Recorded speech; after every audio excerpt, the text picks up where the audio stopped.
Assalamualaikum warahmatullahi wabarakatuh. Alhamdulillahirabbil alamin wa bihi nasta'inu ala umurid dunya waddin.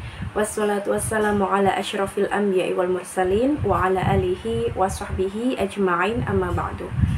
Alhamdulillah, pemirsa yang dirahmati oleh Allah, pada kesempatan kali ini kita bisa berjumpa meskipun secara virtual dalam kegiatan gerakan perempuan mengaji yang diadakan oleh Majelis Tabligh dan Ketarjihan Pimpinan Daerah Aisyah Kabupaten Gresik. Salawat serta salam semoga tetap tercurahkan kepada Nabiullah Muhammad Sallallahu Alaihi Wasallam yang telah memberikan teladan terbaik kepada kita sehingga kita bisa membedakan mana yang hak dan mana yang batil dalam ad-dinul Islam. Pemirsa yang dirahmati oleh Allah, ini merupakan gerakan perempuan mengaji edisi perdana, dan insya Allah kita akan secara berkesinambungan membahas buku yaitu Fikih Nisa yang sudah ditulis oleh Dr. Randa Hajah Rukmini Amar. Beliau adalah Ketua Umum Pimpinan Wilayah Aisyah Jawa Timur. Nah, pada kesempatan kali ini kita akan membahas terkait dengan hak-hak perempuan dalam Islam. Pemirsa yang dirahmati oleh Allah, membicarakan tentang hak-hak perempuan dalam Islam sebenarnya ini adalah masalah yang sangat luas. Namun, karena kita mengkaji buku ini yaitu Fikih Nisa yang ditulis oleh Hajah Rukmini Amar ini, maka kajian kita agak terbatas, yaitu dalam hal ini bahwa hak-hak perempuan dalam Islam itu setidaknya ada dua, yaitu terkait dengan bolehkah perempuan itu keluar rumah dan tentang hak perempuan dalam menuntut ilmu. Nah, pemirsa yang dirahmati oleh Allah, yang pertama kita akan membahas tentang hak perempuan itu sendiri. Di dalam Quran Surat An-Nisa ayat 32, Allah Subhanahu wa Ta'ala berfirman, A'udzu billahi minasyaitonir rajim. Bismillahirrahmanirrahim. Wala tatamannaw ma faddalallahu bihi ba'dakum 'ala ba'd. Lirrijali nasibum mimma kasabu walin nisa'i nasibum mimma kasab. Yang artinya, dan janganlah kamu iri hati terhadap apa yang telah Allah karuniakan kepada sebagian kalian atas sebagian yang lain. Bagi laki-laki ada bagian dari apa yang telah mereka usahakan, dan bagi perempuan ada bagian dari apa yang telah mereka usahakan. Dari ayat ini bisa kita ambil pelajaran bahwa laki-laki dan perempuan itu sama-sama memiliki hak, dan mereka juga sama-sama memiliki kelebihan yang Allah berikan yang mungkin berbeda satu dengan yang lainnya. Nah, seringkali kita diberikan gambaran bahwa perempuan itu haknya lebih sedikit daripada laki-laki, terutama tentang gerak langkah mereka yang sangat terbatas, yaitu dibatasi oleh ruang yang namanya rumah. Hal ini wajar karena memang Allah Subhanahu wa Ta'ala telah berfirman di dalam Quran surat Al-Ahzab ayat 33, A'udzu billahi minasyaitonir rajim. Wa qarna fi buyutikunna wa la tabarrujna tabarrujal jahiliyatil ula. Dan hendaklah mereka perempuan tetap tinggal di rumah mereka, dan janganlah mereka bertingkah laku dan berhias menyerupai bagaimana tingkah laku dan hiasannya orang-orang jahiliyah pada zaman dahulu. Yang pertama kita bahas adalah hak perempuan untuk keluar rumah. Hal ini terkait dengan ayat yang baru saja saya baca, yaitu Quran Surat Al-Ahzab ayat 33. Nah, sebagian ulama, sebagian umat Islam itu menafsirkan ayat ini bahwa perempuan itu tidak boleh keluar rumah sama sekali. Terlarang bagi mereka untuk menampakkan diri di luar rumah. Namun sebagian yang lain membolehkan asal ada keperluan atau hajat. Nah, mari di sini kita berdiskusi. Di sini saya menyampaikan, nanti pemirsa juga boleh memberikan komentar ataupun masukan.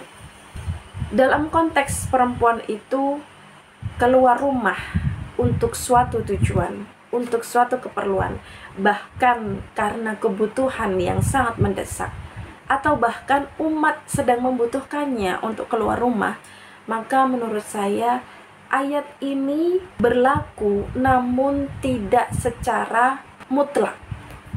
Artinya, kita memang pada dasarnya itu diperintahkan di dalam rumah, tetapi ketika ada keperluan yang itu dibenarkan oleh agama Islam, maka kita boleh saja keluar rumah. Nah, yang kedua, ketika seorang perempuan itu ada di dalam rumah, apakah itu menjamin seorang perempuan, apalagi saat ini, ketika ia di dalam rumah, itu tidak menutup kemungkinan ia juga bisa mengakses banyak hal yang ada di luar rumah. Maka apakah menjamin seorang perempuan yang ada di dalam rumah itu tetap terjaga kehormatannya? Maka di sini kuncinya adalah bagaimana kemudian perempuan itu di rumah ataupun di luar rumah, dia sedang beramal apa, tujuannya apa, niatnya apa, dan bagaimana dia bisa menjaga dirinya, menjaga kesuciannya, bahkan menjaga kehormatan diri dan kehormatan keluarganya, terutama adalah kehormatan suaminya ketika dia ada di luar rumah. Zaman sekarang ketika perempuan ada di dalam rumah, itu memungkinkan dia untuk terlihat sedang di luar rumah. Dia bahkan bisa dilihat oleh orang ribuan, bahkan jutaan orang yang ada di luar rumah. Dengan apa? Dengan smartphone yang saat ini kita miliki. Ya, sudah jarang sekali orang ya tidak mempunyai smartphone yang itu bisa menghubungkannya dengan dunia luar. Jadi perempuan yang ada di dalam rumah tidak menjamin dirinya bisa selalu beramal soleh dan menjaga harkat dan martabatnya. Jika ia bisa di dalam rumah dan tetap menjaga harkat dan martabatnya sebagai wanita yang suci, maka itu luar biasa. Permasalahan selanjutnya adalah bagaimana kemudian ketika perempuan itu memang harus keluar rumah untuk justru membantu suaminya. Kalau suaminya itu memang orang yang bisa mencukupi kebutuhannya, kebutuhan anak-anaknya, kemudian tidak memerlukan lagi bantuan istrinya untuk bisa menopang ketahanan ekonomi keluarganya, mungkin tidak masalah. Tapi bagaimana dengan perempuan-perempuan yang suaminya itu justru membutuhkannya untuk keluar rumah, gitu. Dan bahkan ada suami yang membutuhkan, yang menyukai istrinya untuk terus berdakwah di luar. Dia juga berdakwah, istrinya juga berdakwah. Maka kembali lagi, apa tujuan perempuan itu keluar rumah dan bagaimana dia bisa menjaga kehormatannya? Maka selanjutnya yang harus dipikirkan adalah bagaimana perempuan itu memilah dan memilih pekerjaan yang bisa ia kerjakan ketika ia di luar rumah. Memang ada banyak pekerjaan yang bisa dia lakukan di luar rumah, namun tidak semua pekerjaan itu layak untuk ia kerjakan atau pantas untuk dikerjakan oleh seorang muslimah. Tentu saja pekerjaan itu banyak dan pilihannya banyak, maka pilihlah pekerjaan yang tetap menjaga kehormatan perempuan ketika dia di luar rumah. Nah, selanjutnya adalah ketika perempuan itu bekerja di luar, maka ini kemudian harus diingat dan diperhatikan bahwa dia tetap memiliki kewajiban untuk mentaati suaminya, untuk mengerjakan pekerjaan rumah yang itu sudah merupakan fitrah yang Allah berikan, yang perasaan untuk mengurus rumah itu berbeda dengan laki-laki. Seorang istri tentu mempunyai perasaan yang berbeda dengan laki-laki, memiliki rasa tanggung jawab terhadap rumah tangga, terhadap rumahnya itu pasti berbeda dengan laki-laki. Laki-laki pada umumnya itu dia lebih fokus dengan pekerjaan yang ada di luar rumah. Sebaliknya, kalau ada pekerjaan yang itu bersifat domestik, biasanya laki-laki itu ya bisa sih, bisa membantu, tapi tidak seperti rasa tanggung jawab yang dimiliki oleh seorang perempuan. Meskipun ya ada, meskipun tidak semuanya. Ada laki-laki yang memang dia punya sense untuk mengerjakan pekerjaan rumah, tapi saya yakin pada umumnya laki-laki itu lebih suka mengerjakan pekerjaan yang di luar. Sebaliknya, perempuan sebenarnya lebih suka mengerjakan pekerjaan yang ada di dalam rumah. Namun apa daya ketika memang dia ada tuntutan untuk mengerjakan yang selain ada di rumah. Baik itu tanggung jawab untuk keluarganya sendiri maupun itu merupakan tanggung jawab untuk umat gitu ya, untuk umat Islam, untuk berdakwah, untuk mengajar dan lain-lain. Dan pada saat ini juga sudah tidak menutup kemungkinan bahwa perempuan itu memang sangat-sangat dibutuhkan. Mengajar misalnya, siswa itu tidak hanya terdiri dari laki-laki, tapi siswa itu terdiri dari laki-laki dan perempuan. Maka dibutuhkan juga selain sosok guru laki-laki, juga sosok guru perempuan.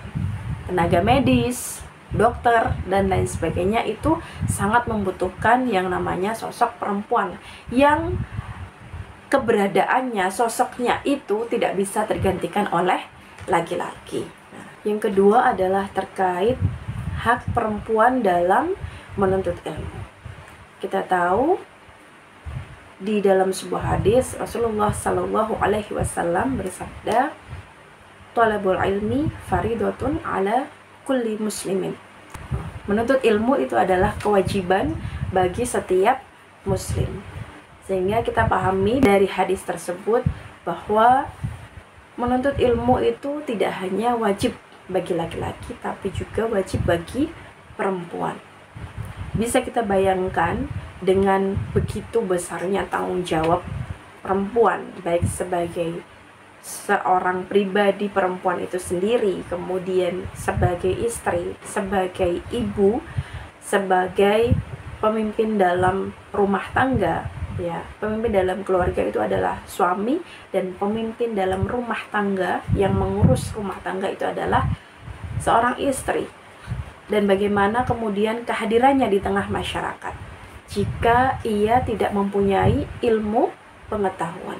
Jika seseorang itu jauh dari ilmu, jika seorang perempuan itu jauh dari ilmu, maka bisa dibayangkan dari segi akhlaknya, dari segi tutur katanya, dari segi bagaimana dia berperilaku, berinteraksi dengan masyarakat, pasti ini menjadi sebuah permasalahan jika perempuan itu tidak memiliki ilmu. Dan bagaimana kemudian perempuan itu bisa mendidik anak-anaknya jika dia juga tidak memiliki ilmu. Dan sebagai seorang pribadi yang kemudian harus menghadapi permasalahan yang begitu kompleks, yang luar biasa di tengah masyarakat, maka perempuan meniscayakan dirinya untuk menuntut ilmu. Nah, namun yang perlu diperhatikan di sini adalah bagaimana kemudian ilmu itu tidak sekedar formalitas. Seorang perempuan tidak hanya mengejar S1, S2, S3-nya saja, tapi bagaimana ilmu itu kemudian bisa ia terapkan dalam kehidupannya dan bahkan bermanfaat untuk banyak orang gitu. Nah, untuk itu maka kalau saat ini sudah tidak zamannya lagi ya perempuan itu masih dibatasi untuk tidak boleh menuntut ilmu, yang kemudian masih ada anggapan di tengah masyarakat bahwa ketika perempuan itu menuntut ilmu maka itu menjadi sebuah ancaman gitu, sehingga banyak sekali yang masih berpikir bahwa yang wajib untuk sekolah yang tinggi, untuk mendapatkan ilmu yang mendalam itu hanya laki-laki, sedangkan perempuan ya cukup sekolah sampai SMA, kemudian menikah, punya anak, ngurus rumah, dan seterusnya. Padahal betapa banyak saat ini kita melihat perempuan-perempuan yang tidak dibekali oleh ilmu pengetahuan, yang kemudian mereka didominasi dalam kehidupannya itu oleh perasaan mereka sendiri, kemudian hawa nafsu mereka sendiri, sehingga dalam bertingkah laku, dalam mengambil keputusan mereka tidak berdasarkan ilmu, yang akhirnya sekarang banyak sekali permasalahan rumah tangga, permasalahan keluarga yang itu berawal dari tidak adanya ilmu pengetahuan, yang itu justru bisa menjerumuskan perempuan itu sendiri, bahkan melukai, bahkan mencederai perempuan itu sendiri. Ya, betapa banyak perempuan yang salah memilih pasangan ketika dia tidak berilmu, ya, salah memilih pasangan, kemudian mereka akhirnya mendapatkan pasangan yang tidak berilmu juga, yang kemudian latar belakangnya itu jauh dari nilai-nilai Islam, sehingga kemudian ketika berumah tangga itu menghadapi permasalahan dan mereka sama-sama tidak punya ilmu, sehingga cara mereka menyelesaikan masalah itu juga berakibat fatal, bahkan perempuan menjadi korban dari kebodohannya sendiri. Akhir-akhir ini sering kita menemui kasus di mana perempuan itu dibunuh, ya, seorang istri dibunuh oleh suaminya, ibu membunuh anaknya sendiri, dan seterusnya. Itu adalah permasalahan yang diantaranya diakibatkan oleh kurangnya ilmu yang dimiliki oleh perempuan. Ada anggapan bahwa ketika dia semakin pintar, ketika dia pendidikannya semakin tinggi, maka akan sulit untuk mendapatkan jodoh, begitu. Atau juga ketika dalam berumah tangga dia punya pendidikan yang lebih baik daripada pasangannya, maka perempuan itu akan menjadi masalah tersendiri dalam rumah tangganya. Nah, maka itu adalah anggapan yang kurang tepat. Karena ketika seorang perempuan itu pendidikannya baik, pendidikannya tinggi, otomatis dia memang tidak akan mendapatkan jodoh yang sembarangan, begitu ya. Karena dia memilih jodohnya berdasarkan ilmu, gitu. Maka dia akan kecil kemungkinan kalau dia seorang yang berilmu mendapatkan jodoh yang tidak berilmu. Maka dia akan didekatkan dengan orang-orang yang berilmu, meskipun jalannya itu tidak sama dengan orang-orang yang tidak menuntut ilmu. Dan sebaliknya, kalau dia orang yang tidak berilmu, maka tadi yang terjadi adalah dia salah memilih pasangan, karena ketika dia memilih pasangan, dia tidak berdasarkan ilmu. Selanjutnya, ketika dia berumah tangga, dia memiliki ilmu, maka dia akan melakukan sesuatu itu minimal berdasarkan ilmunya. Meskipun tidak semua kemudian ilmunya bisa dia terapkan dalam rumah tangga tersebut, tapi setidaknya ketika dia berumah tangga, itu dia sudah bisa berpikir secara sistematis, secara komprehensif, tidak hanya berdasarkan perasaan dan hawa nafsu. Sangat berbeda dengan perempuan yang tidak memiliki ilmu pengetahuan. Nah, yang dimaksud di sini, yang kita maksud dengan perempuan menuntut ilmu, itu tentu saja tidak hanya pendidikan formal, tetapi juga pendidikan dan ilmu yang bisa kita dapatkan dari sumber manapun, yang itu bisa membuat kualitas diri perempuan itu menjadi lebih baik, cara berpikirnya menjadi lebih baik, tingkah lakunya menjadi lebih baik, dan tentu saja bisa mendekatkan dirinya lebih dekat lagi dengan nilai-nilai Islam. Tentu saja dua hal ini itu sudah bisa kita terapkan dengan sangat luas. Bagaimana perempuan boleh keluar rumah asalkan dengan tujuan-tujuan yang syar'i dan dengan cara-cara yang bagaimana dia bisa menjaga diri, menjaga kehormatannya dan menjaga kehormatan keluarganya. Dan yang kedua, bagaimana perempuan itu terus bisa bersemangat dalam menuntut ilmu, baik itu ilmu yang didapatkan secara formal maupun informal. Mungkin itu saja yang bisa saya sampaikan. Tentu saja masih banyak kekurangan. Jika ada salahnya itu dari diri saya sendiri, jika ada benarnya itu dari Allah Subhanahu wa Ta'ala. Jika ada yang ingin disampaikan, silahkan pemirsa bisa menyampaikannya di kolom komentar.